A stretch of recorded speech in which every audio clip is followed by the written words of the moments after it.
الله الرحمن الرحیم ایجاب الصغرى وفعلیتها لأن الحکم فی کبراہ، اس لیے کہ حکم شکل ثالث کے کبرا میں سواء کان ایجابا او سلبا برابر ہے، خواہ وہ ایجابی ہو یا سلبی ہو، علی ما هو اوسط بالفعل، اس پر ہوتا ہے کہ جو حد اوسط بالفعل ہو،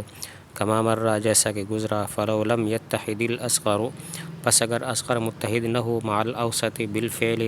حد اوسط کے ساتھ بالفعل، بِأَلَّا یتحد اصلا، بئیں طور کہ بالکل متحد نہ ہو، وتکون الصغریٰ سالبۃ، اور صغریٰ سالبہ ہو، او یتحد یا متحد ہو لیکن لا بالفعل، لیکن وہ بالفعل نہ ہو،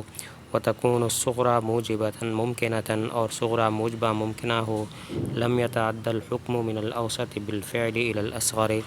تو حکم متعدی نہیں ہوگا حد اوسط بالفعل سے اصغر کی طرف۔ شکل ثالث کے نتیجہ دینے کی شرطیں یہ ہیں کہ صغریٰ موجبہ ہو اور صغریٰ فعلیہ ہو، اور صغریٰ اور کبریٰ میں سے کوئی ایک کلیہ ہو۔ شکل ثالث کے نتیجہ دینے کی شرطیں یہ ہیں کہ صغریٰ موجبہ ہو اور صغریٰ فعلیہ ہو، اور صغریٰ اور کبریٰ میں سے کوئی ایک کلیہ ہو۔ تو صغریٰ کے موجبہ اور فعلیہ ہونے کی شرط کی وجہ یہ ہے کہ شکل ثالث کے اندر کبریٰ میں حکم خواہ وہ ایجابی ہو یا سلبی ہو، ان افراد پر ہوتا ہے، اس حد اوسط پر ہوتا ہے کہ جو بالفعل ہو۔ لہذا اگر اصغر حد اوسط کے ساتھ بالفعل متحد نہ ہو، بئیں طور کہ بالکل متحد نہ ہو، یعنی صغریٰ موجبہ نہ ہو بلکہ سالبہ ہو، یا متحد تو ہو لیکن بالفعل نہ ہو، اور صغریٰ موجبہ ممکنہ ہو، تو حکم حد اوسط بالفعل سے اصغر کی طرف متعدی نہیں ہوگا۔ صغریٰ کے موجبہ اور فعلیہ ہونے کی شرط کی وجہ یہ ہے کہ شکل ثالث کے کبریٰ میں حکم خواہ وہ ایجابی ہو یا سلبی ہو، اس حد اوسط پر ہوتا ہے کہ جو بالفعل ہو۔ اگر اصغر حد اوسط کے ساتھ متحد نہ ہو، بالفعل متحد نہ ہو، بئیں طور کہ بالکل متحد نہ ہو، یعنی صغریٰ موجبہ نہ ہو بلکہ سالبہ ہو، یا متحد تو ہو لیکن بالفعل نہ ہو، اور صغریٰ موجبہ ممکنہ ہو، تو حکم حد اوسط بالفعل سے اصغر کی طرف متعدی نہیں ہوگا۔ قولہ مع کلیت احداہما لأنہ لو کانت، اس لیے کہ اگر ہوں المقدمتان، دونوں مقدمے، جزئیتین، دونوں جزیہ ہوں، لجازا، تو ممکن ہے، ان یکون البعض من الاوسط، ہو تو جائز ہے کہ ہو بعض حد اوسط المحکوم علیہ بالاصغر، کہ جو اصغر کا محکوم علیہ ہے، غیر البعض المحکوم علیہ بالاکبر، غیر ہو اس بعض کا جو اکبر کا محکوم علیہ ہے، فلم یلزم، پس لازم نہیں ہوگا، تعدیت الحکم من الاکبر الی الاصغر، حکم کا متعدی ہونا اکبر سے اصغر کی طرف۔ اگلی شرط کہ صغریٰ اور کبریٰ میں سے کوئی ایک کلیہ ہو، اس کی وجہ یہ ہے کہ اگر دونوں مقدمے جزیہ ہوں تو ممکن ہے کہ وہ بعض حد اوسط جو اصغر کا محکوم علیہ ہے وہ اور ہو، اور وہ بعض حد اوسط جو اکبر کا محکوم علیہ ہے وہ اور ہو، تو اب حکم اکبر سے اصغر کی طرف متعدی نہیں ہوگا۔ اگلی شرط کہ صغریٰ اور کبریٰ میں سے کوئی ایک کلیہ ہو، اس کی وجہ یہ ہے کہ اگر دونوں مقدمے جزیہ ہوں تو ممکن ہے کہ وہ بعض حد اوسط جو اصغر کا محکوم علیہ ہے وہ اور ہو، اور وہ بعض حد اوسط جو اکبر کا محکوم علیہ ہے وہ اور ہو، لہذا حکم اکبر سے اصغر کی طرف متعدی نہیں ہوگا۔ قولہ الموجبتان الضروب المنتجۃ فی ھذا الشکل، وہ ضروب جو نتیجہ دینے والی ہیں اس شکل میں، بحسب الشرائط المذکورۃ، مذکورہ شرائط کے اعتبار سے، ستۃ، 6 ہیں،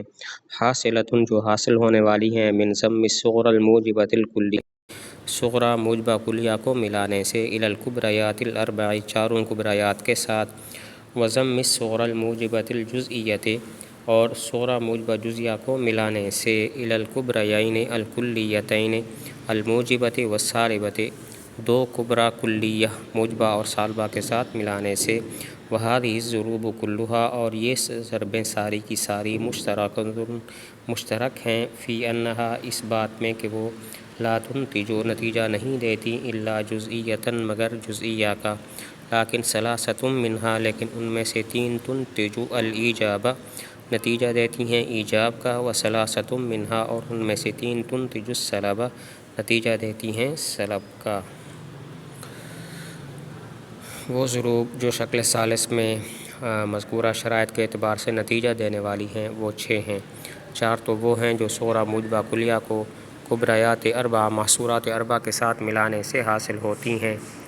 اور دو وہ ہیں جو صغریٰ موجبہ جزیہ کو کبریٰ موجبہ کلیہ اور کبریٰ سالبہ کلیہ کے ساتھ ملانے سے حاصل ہوتی ہیں۔ شکل ثالث کی مذکورہ شرائط کے اعتبار سے نتیجہ دینے والی ضربیں 6 ہیں۔ چار تو وہ ہیں جو صغریٰ موجبہ کلیہ کو محصورات اربعہ موجبہ کلیہ، موجبہ جزیہ، سالبہ کلیہ، سالبہ جزیہ کے ساتھ ملانے سے حاصل ہوتی ہیں، اور دو وہ ہیں جو صغریٰ موجبہ جزیہ کو کبریٰ موجبہ کلیہ اور کبریٰ سالبہ کلیہ کے ساتھ ملانے سے حاصل ہوتی ہیں۔ یہ 6 ضربیں اس بات میں تو مشترک ہیں کہ ان کا نتیجہ جزیہ آتا ہے، فرق یہ ہے کہ 3 کا نتیجہ موجبہ جزیہ اور 3 کا نتیجہ سالبہ جزیہ آتا ہے۔ وَأَمَّا الْمُنْتِجَةُ اور بہرحال وہ جو نتیجہ دینے والی ہیں للایجاب ایجاب کا، فاولھا پس ان میں سے اول وہ ہے المرکب من موجبتین جو مرکب ہو 2 موجبہ کلیہ سے، جیسے کل جابا اور کل جاء، فبعض باء، وثانیہما اور ان میں سے دوسری وہ ہے جو مرکب ہو من موجبۃ جزئیۃ صغریٰ صغریٰ موجبہ جزیہ سے، وموجبۃ کلیۃ کبریٰ اور کبریٰ موجبہ کلیہ سے، وإلی ھذین اور ان دو کی طرف اشار المصنف مصنف نے اشارہ کیا بقولہ اپنے اس قول کے ساتھ لینتج الموجبتان تاکہ نتیجہ دے 2 موجبہ یعنی صغریٰ مع الموجبۃ الکلیۃ ای الکبریٰ موجبہ کلیہ یعنی کبریٰ کے ساتھ مل کر، والثالث اور تیسری ضرب عکس الثانی ضرب ثانی کا الٹ ہے، عن المرکب من موجبۃ کلیۃ صغریٰ یعنی وہ جو مرکب ہو موجبہ کلیہ صغریٰ سے، وموجبۃ جزئیۃ کبریٰ اور کبریٰ موجبہ جزیہ سے، وإلیہ اشار بقولہ اور اسی کی طرف اشارہ کیا اپنے اس قول، او بالعکس کے ساتھ، فلیس المراد بالعکس تو مراد عکس سے نہیں ہے، عکس الضربین المذکورین مذکورہ 2 ضربوں کا عکس، اذ لیس عکس الاول الا الاول اس لیے کہ نہیں ہے اول کا عکس مگر اول۔ وہ 3 ضربیں جن کا نتیجہ موجبہ جزیہ آتا ہے ان میں سے پہلی ہے کہ صغریٰ موجبہ کلیہ کبریٰ موجبہ کلیہ ہو، جیسے کل جابا کل جاء تو نتیجہ ہوگا بعض باء، اور دوسری ہے کہ صغریٰ موجبہ جزیہ ہو کبریٰ موجبہ کلیہ ہو، جیسے بعض جابا کل جاء نتیجہ بعض باء ہوگا۔ تو انہی 2 کی طرف مصنف نے اپنے اس قول لینتجل سے اشارہ کیا ہے کہ تاکہ 2 موجبہ نتیجہ دیں موجبہ کلیہ کبریٰ کے ساتھ مل کر موجبہ جزیہ کا، اور تیسری جو ضرب ہے جس کا نتیجہ موجبہ جزیہ آتا ہے وہ دوسری ضرب کا الٹ ہے، یعنی صغریٰ موجبہ کلیہ ہو کبریٰ موجبہ جزیہ ہو، کل جابا بعض جاء نتیجہ بعض باء ہوگا۔ تو اس سے معلوم ہوا کہ، اور مصنف نے بالعکس سے اسی کی طرف اشارہ کیا، تو اس سے معلوم ہوا کہ عکس سے مراد پہلی 2 ضربوں کا عکس نہیں ہے بلکہ صرف ضرب ثانی کا عکس ہے، کیونکہ جو ضرب اول ہے اس کا عکس تو اس کا الٹ تو ضرب اول ہی آتا ہے، کوئی فرق نہیں ہے۔ مصنف نے اسی کی طرف اپنے اس قول بالعکس سے اشارہ کیا، تو اس سے معلوم ہوا کہ بالعکس سے مراد پہلی 2 ضربوں کا عکس نہیں ہے بلکہ صرف ضرب ثانی کا عکس ہے، کیونکہ ضرب اول کا جو الٹ ہے وہ ضرب اول ہی آتا ہے۔ وَأَمَّا الْمُنْتِجَةُ لِلسَّرَبِ فَالْأَوَّلُ الْمُرَكَّبُ مِنْ مُوجِبَةٍ كُلِّيَّةٍ جو مرکب ہو موجبہ کلیہ سے اور سالبہ کلیہ سے، والثانی اور دوسری جو موجبہ جزیہ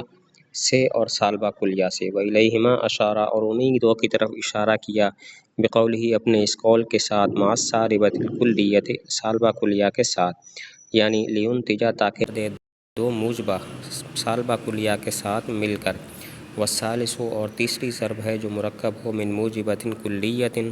موجبہ کلیہ سے اور سالبہ جزیہ سے، کما قال جیسا کہ کہا، والکلیۃ مع الجزئیۃ یعنی موجبہ کلیہ سالبہ جزیہ کے ساتھ مل کر۔ وہ 3 ضربیں جن کا نتیجہ سالبہ جزیہ آتا ہے ان میں سے پہلی ہے کہ صغریٰ موجبہ کلیہ ہو کبریٰ سالبہ کلیہ ہو، جیسے کل انسان حیوان لا شیء من الانسان بفرس تو نتیجہ ہوگا بعض الحیوان لیس بفرس، اور دوسری ضرب ہے جو کہ صغریٰ موجبہ جزیہ ہو کبریٰ سالبہ کلیہ ہو، جیسے بعض الحیوان انسان لا شیء من الحیوان بجماد تو نتیجہ ہوگا بعض الانسان لیس بجماد۔ تو انہی 2 کی طرف مصنف نے اس بات کی طرف اشارہ کیا مع السالبۃ الکلیۃ کے ساتھ، یعنی تاکہ نتیجہ دے 2 موجبہ سالبہ کلیہ کے ساتھ مل کر۔ تیسری ضرب ہے کہ صغریٰ موجبہ کلیہ ہو اور کبریٰ سالبہ جزیہ ہو، اس کی مثال ہے کلو انسان حیوان بعض الانسان لیس بفرس، تو نتیجہ ہوگا بعض الحیوان لیس بفرس۔ تو مصنف نے اسی کی طرف اشارہ کیا والکلیۃ مع الجزئیہ کے ساتھ، یعنی موجبہ کلیہ سالبہ جزیہ کے ساتھ مل کر نتیجہ دے سالبہ جزیہ کا۔